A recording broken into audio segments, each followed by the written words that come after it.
I would like to call on Dr. Anthony Ediaye.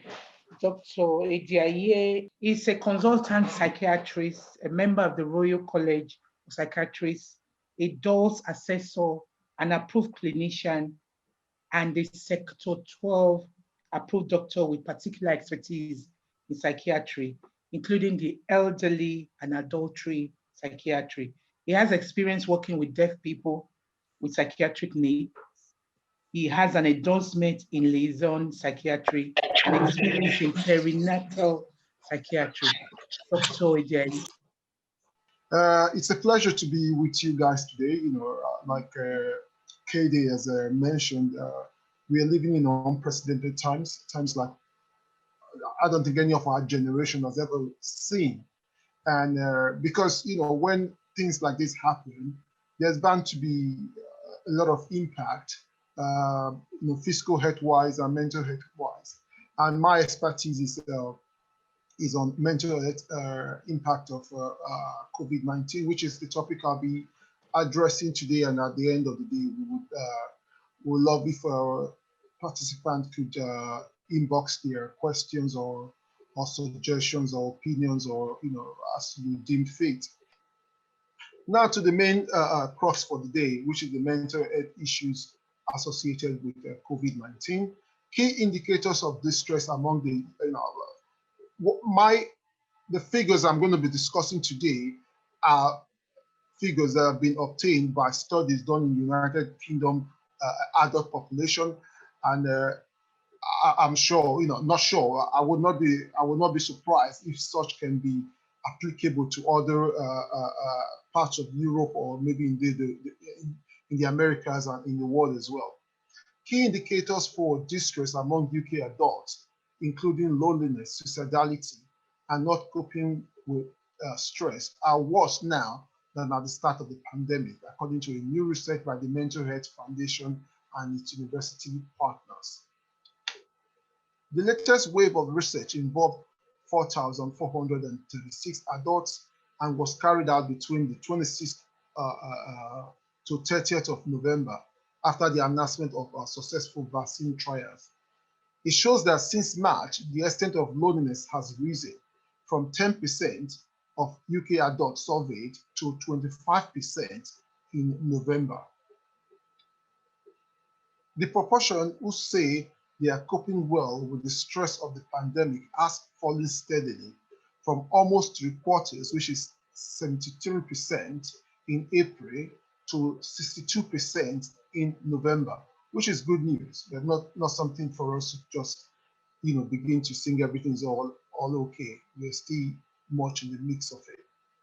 Moreover, reports of having had suicidal thoughts and feelings within the previous 2 weeks as a result of the pandemic are up from 8% of those surveyed in April to 13% in November.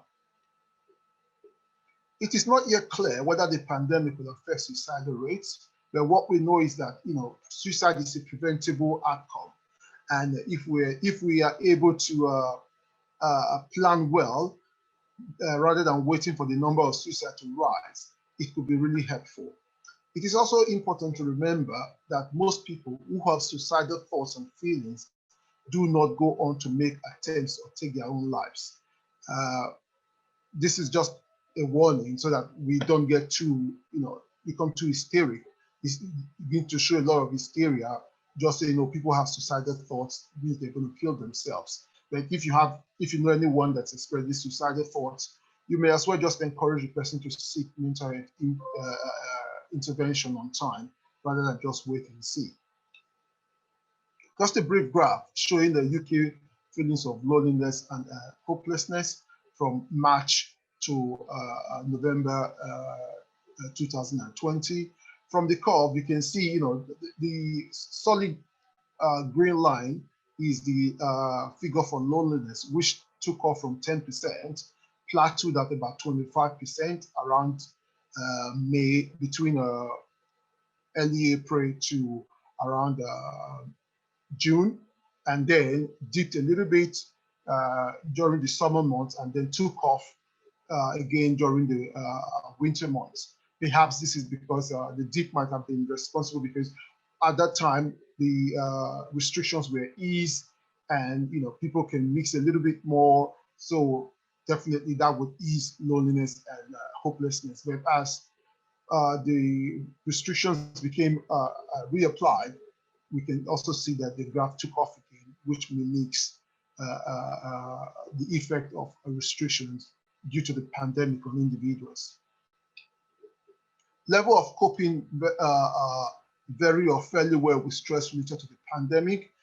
That just took gradually dipped over time from sorry, this graph's a little bit it's not well placed, but from around March to now, we've seen a steady but consistent decline in people's ability to cope well or very well with stress because of the pandemic. The experiencing suicidal thoughts in the last 2 weeks has also gradually taken off. We can see a plateau as well, which also mimic the first slide showing the hopelessness and loneliness. It's very much mimics it, because these tend to go along together. When people feel lonely, when people feel hopeless, then people begin to think, what's the purpose of carrying on with life? And then people may begin to have suicidal thoughts. Then again, the warning here is that just because someone has got suicidal thoughts does not necessarily mean the person is going to act on these thoughts. Most people will not act on it, but a few would. But the only way we can help people in such situation is to advise them to seek urgent mental health input, see their local doctors, their GPs, and perhaps they might be referred to seek specialist mental health input, depending on how serious their case might be. The mental health in the pandemic long-term study by the Mental Health Foundation in partnership with the University of Cambridge, Swansea, Queen's Belfast, and Vermont was a study that started in March 2020 and repeatedly surveyed 4,000 plus UK adults since then. The study also shows that some indicators of people's distress have plateaued or eased over the course of the pandemic. Feeling of hopelessness were reported by 18% of UK adults surveyed in both March and November. The figure dipped to 15% in August, which tallied with the table I showed a few minutes ago or a few slides ago. And like I said, around August, we know that the restrictions were a bit eased. People were able to kind of miss a little bit more. So, people, though things were not normal, but the restrictions were not as stringently applied like when there were strict lockdowns. Worry about financial matters has fallen from about 42% of UK adults in March to 28% in November. One cannot really know why this is. There was no reason, there was no explanation for this, but one can kind of postulate a few possibilities. Perhaps people have found alternative means of earning income as the pandemic has taken hold. And perhaps initially it was a shock. People were just not used to not earning money themselves. And that was a shock. But things would have kind of progressed. People would find more avenues to maybe take up other means of employment that the restrictions would allow. So that could be an explanation for perhaps why it has fallen. The proportion of UK adults surveyed who said they felt anxious or worried over the previous 2 weeks because of the pandemic has fallen gradually from 62% in March to 42% in November. What I have noticed, particularly in my own private practice, has been it's a bit of a mixed bag. Some people have been particularly affected by anxiety, but some people it has been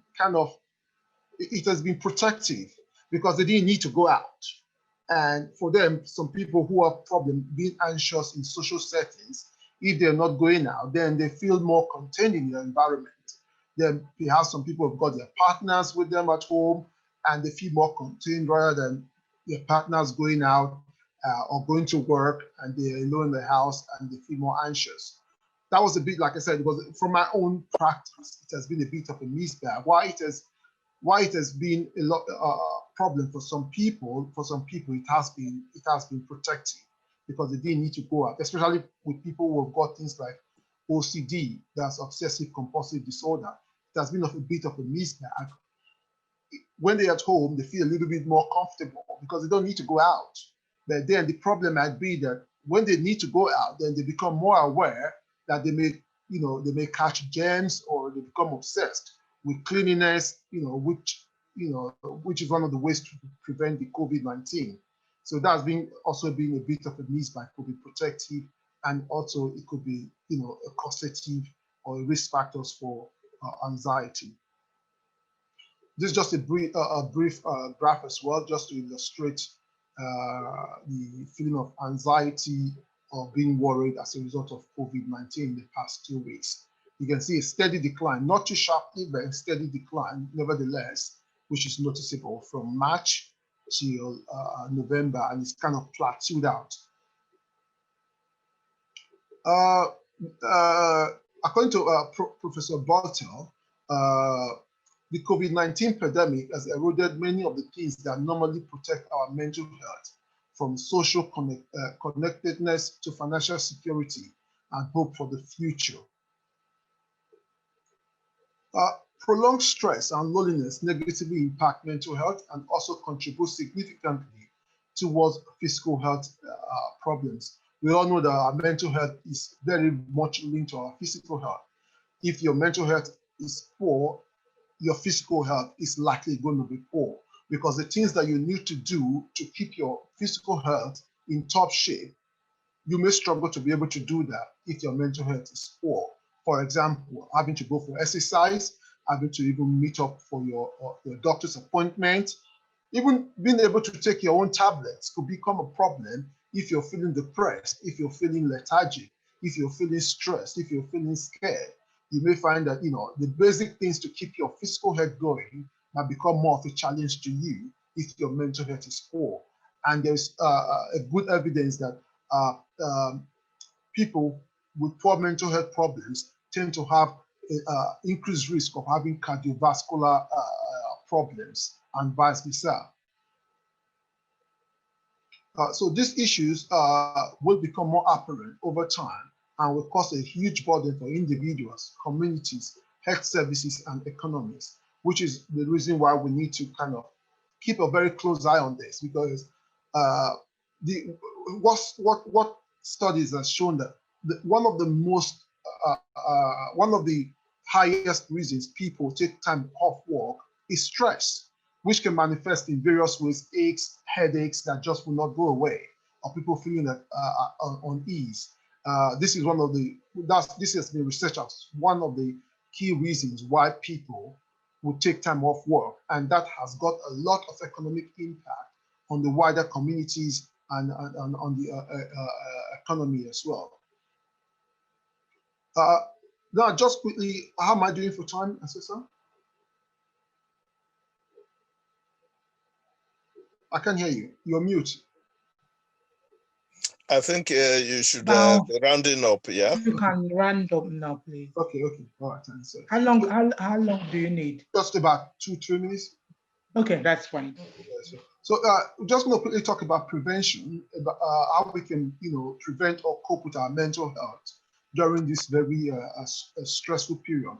Taking a proactive, long-term preventive approach to poor mental health is the best way to avoid people reaching crisis point and developing long-term health problems. It is critical that the government takes a comprehensive and inclusive whole system well-being approach to pandemic recovery. 6 in 10 of UK adults has experienced stress because of the pandemic said that walking helps them to cope. 50% said that visiting green spaces such as parks help them to cope. About 47% of adults who has experienced stress because of the pandemic said contacting families by phone, video chats, WhatsApp chat, any means of contacting people has helped them to cope. Almost half, 50% of UK adults who experienced stress because of the pandemic said contacting friends by phone has helped them to cope. More than 8 in 10, which is about 80% of UK adults, has experienced stress because of the pandemic, which is quite a large number. It's 2%. It's quite a large number of people to have experienced stress because of the pandemic. And like I said, stress is one of the key reasons being given for people who have been off sick from work. And this can have a huge economic impact going forward. Just the same thing, keeping in contact with families and friends have been named as the most helpful ways of managing among those who are felt stressed. This is just a message out to everyone. Why we, even though we don't have mental health problems, we should be very mindful and, reach out to others. Just give a phone call, ask people how they're doing. Some people live alone, especially the elderly. They just, a phone call could just be all they need to kind of have that human contact, and that could make a lot of difference. So this is basically the same thing again, engaging in hobbies that we find helpful, healthy lifestyles and sleeping well, healthy lifestyle choices has been also ways people have found that has helped them to cope during these stressful times. Other ways to kind of, as preventive ways, will be, minimizing watching or reading or listening to news about COVID that causes you to feel anxious or distressed. Some people can become very obsessed with the issues of COVID, and they can overflood themselves with information, which called information overloading, and this can become very stressful. Also, we invite people to seek information from trusted sources. We all know we are in era of misinformation and conspiracy theories, and some of these can be very frightening, but we should be very careful where we get our information from. Also, it's been known that seeking information, if you must, about what's happening about COVID, which is good, if you can limit it to about once or twice in a day, that would be helpful as well. And also, avoid feeding yourself with rumors and misinformation. Get the facts. And this also kind of, for us as well, to be very mindful, the information we share on the social media platforms, we should try as much as possible to verify information before sharing them, and not just share because it tallies with our biases, emotional bias or religious bias or political views. We should be very careful because people are getting hurt by information that we share. We have a social responsibility to others to ensure that we do not harm them with the information we share. So useful places where we can get information include the WHO, the World Health Organization, local health bodies such as the NHS, locally in the UK. Local medical councils wherever we live can also be very helpful. Local psychiatric organization, such as the Royal College of Psychiatrists in the UK, and any local psychiatric organization wherever you live. Just to conclude, the long-term impact of COVID, the pandemic, on our mental health is still something that's unraveling. Only the future knows what's going to happen. The predictions shows that it may be one that will become a major problem going forward, with huge impact on the economy of the country. So just in summary, we should take COVID-19 very seriously and reach out to people who need us, call people, send them texts, send chats, be mindful of the information we put on social media, because this information can hurt people that we may not even see. Thank you very much. Thank you very much, Dr. Ediae. That was very comprehensive. Thank you. You've given us a lot. You've told us about the causes. You've told us about the long-term COVID. You've also talked about how it comes out as a result of loneliness, hopelessness, prolonged stress, and periods of loneliness. And you've also talked to us about how to cope and to prevent, and also taking COVID-19 very seriously and being mindful of the kind of information we look at and we share. on social media. And another thing you're also talking about is that the long-term impact of COVID-19 on mental health is still very much unraveling. So it's still something that we are still learning a lot about. There's a couple of questions on the comments box, but I'm going to call on other speakers to speak first before we go on the Q&A.